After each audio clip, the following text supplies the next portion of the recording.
No plan survives contact with the enemy is a famous concept credited to many, bastardized by dozens, and plagiarized by even more. That's because it's true. But the fragility of plans does not mean that you should forsake planning for your medical group's or healthcare business's future. In fact, it means just the opposite. You should plan, well, strategize actually, against multiple potential changes that could impact your business.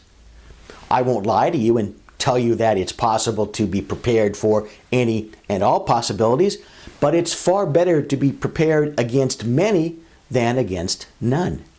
And consider the simple fact that when change happens and your plans are destroyed, it's a bit late to begin thinking about new plans. So do it ahead of time. How will your business strategy shift if there's universal health care? What happens if the hospital closes? How will you maneuver if the hospital CEO, with whom you have a very tight relationship, is fired? What if Google goes into gastroenterology? Okay, just kidding. Or am I? And so on. This process of identifying potential events and trends, conducting what I call the scenario survey process, is a necessary part of establishing a vibrant strategy for your business.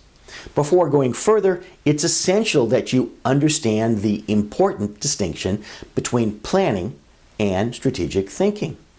Planning is a process of projection from the present. However, extrapolating future problems based on one's present situation is never effective. This tactic presumes the facts of your present situation will remain the same. They never will. Unlike planning, strategic thinking is based on envisioning a future and then strategizing to, in essence, have that future pull you toward its accomplishment.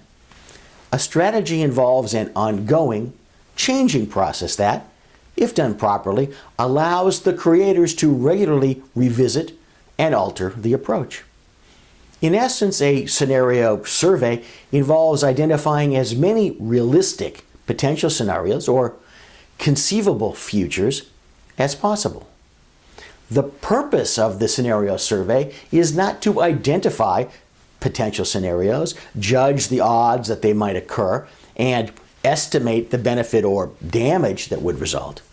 No matter how expert you are at strategizing, it's impossible to identify and value all potential risks.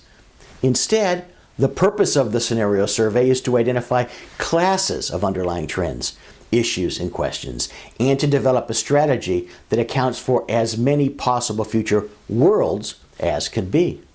There's no right answer, and there's no wrong answer, at least as an academic exercise.